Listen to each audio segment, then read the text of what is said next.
What's up, everyone? Welcome to Ashley Talks Movies and welcome to my review of Warfare. This is a new movie from Alex Garland, whose credits include Civil War and 28 Days Later.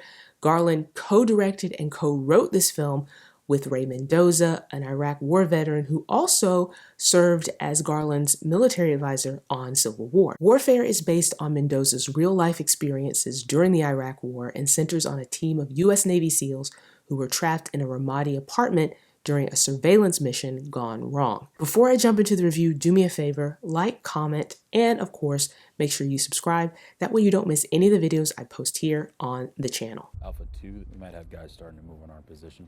Copy, we're getting a buildup of activity here too. Yeah, I definitely see weapons at this point. Yeah, we have definite massing.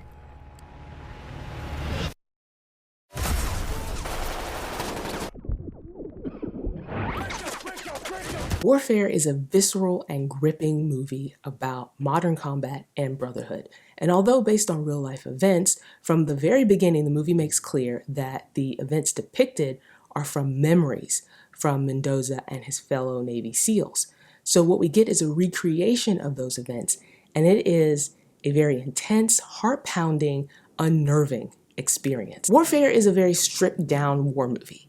It doesn't have a traditional narrative. You're also not going to get a lot of information about the characters in this movie. The way it's structured doesn't really allow for character development. And that's kind of the point of the movie. It drops you in the middle of everything to give you a realistic look at what happened that day in that place with those soldiers. And it's all presented in pretty much real time. So the movie starts off with the sort of quiet, mundane tasks that these soldiers are doing. They set up in this apartment and they're beginning their surveillance, and not much is happening. They're just kind of, joking around.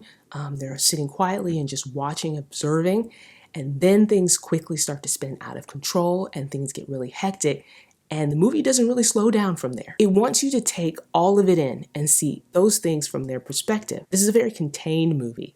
It takes place just in this apartment where these soldiers are trapped, and what they see, you see. A lot of this is achieved through the really amazing camera work. You get a lot of really close-up, tight shots of these soldiers as they're, huddled in this apartment. And I mean, it really just puts you, again, in the middle of everything. You're seeing everything close up, from their faces to their equipment. It really does pull you in. This movie doesn't shy away from the devastating nature of war and the cost of war. So often the camera will not only show you close-ups of these soldiers as they're going through this harrowing experience, it'll also linger on the injured soldiers and their injuries. And at times it's tough to watch. Now, you don't get to spend a lot of time getting to know these characters. Again, I think that's the point of the film, but the soldiers are played by a very talented cast of young actors, including Poulter, Kit Connor, Joseph Quinn, Charles Melton, and Woon-A-Tai. And I think they all do a really great job of portraying men who are trying to survive a very dangerous situation. They all do a great job of showing the confusion and fear that these men are facing. And for some of them, you can see the psychological toll it's starting to take on them. There's one shot in particular I'm thinking of that involves Poulter's character, and the camera goes to him, and he is just sitting there, speechless. You can tell that he's absolutely shocked by the things that he's seeing and the things that are happening around him. I also want to mention the use of sound in this movie. It's absolutely incredible and really creates a lot of the tension in this movie. As I already mentioned, from the beginning, it starts off with these really quiet moments. And by doing so, it creates a sense of dread because you just know that it's not going to stay quiet for long. You just know something bad is going to happen. And then it does, and things get louder and more chaotic. The sound design is also really impressive here in this movie just because you hear everything. Again, the movie is putting you in the middle of this. So there are a lot of sounds that are amplified. The explosions, the booms are incredibly loud. You hear the crinkle of the water bottles that they're drinking from. You hear the footsteps, the heavy footsteps of the soldiers. And this movie is also very effective when, in the middle of the battle and things are getting really chaotic and maybe some of the soldiers are sort of disoriented. The sound is also muffled and it echoes because you're hearing things in the same way that they would. And I've seen a lot of chatter online about this movie. A lot of people are worried that this movie is a propaganda movie.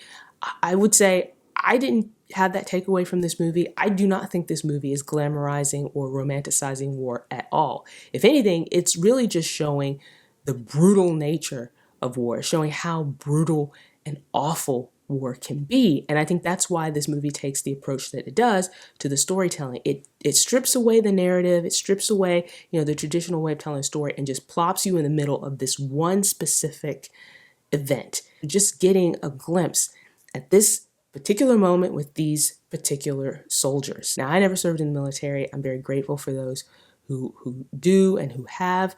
My father is a veteran. He was in the Navy and served in Vietnam. And he's often told me stories about his time there and his experiences. And he has stories of where he saw people getting blown up right next to him. And I cannot begin to imagine what it would be like to be in a situation like that. And I think, watching this movie, I think that is one of the main points of this movie, is to show you just how awful war can be. Now, you're not going to actually experience it yourself through this movie, but it's trying to give you a sense of that. Overall, I think Warfare is a very, very good movie. It's very well made. I do think, however, that people will come away from it with different readings depending on how they feel about war in general. But overall, I don't think this movie is glamorizing war. I think it's mostly focused on, showing the cost of war, showing how awful it can be, how brutal it can be, the carnage around it. And I think this movie is very effective in doing so because it does strip away the narrative. It does tell this story in a very unconventional way. And I think it's very effective and very powerful, even if at times it's very hard to watch. So those are my thoughts on Warfare. Do you plan on seeing the movie? Let me know in the comments. Also, if you're a member of the military or a veteran and you happen to watch the movie, please jump into the comments and let me know if you think this is a very realistic depiction. I'm very curious to know. While you're here, like this video, please subscribe to the channel. That helps me grow. I really would appreciate that. And stick around for more videos like this.